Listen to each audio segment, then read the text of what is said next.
ấn giờ đây ấn giờ lên ngay nè ấn giờ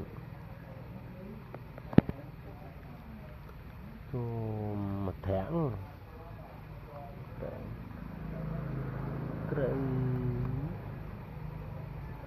cái đây đã là gì cái con cái tức tức tức tức tức tức tức tức tức tức tức bây giờ lan thông luôn lan lộc mong khỏi lan lộc mong khỏi nó lan khỏi nó lan nữa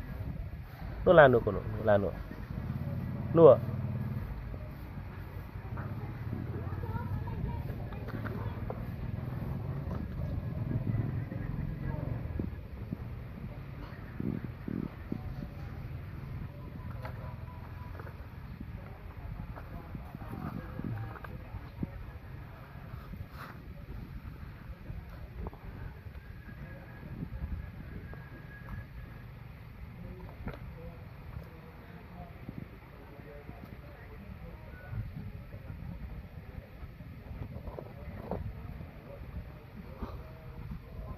ấy nè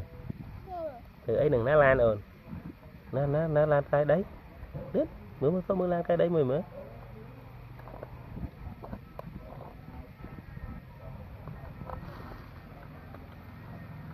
rất chả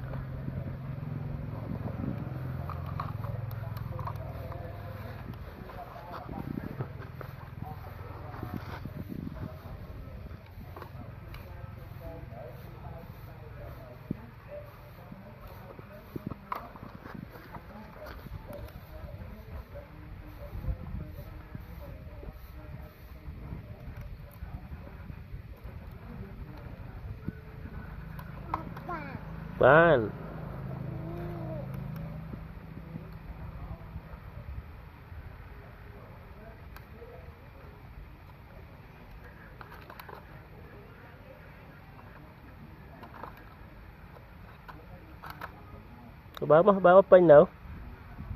bán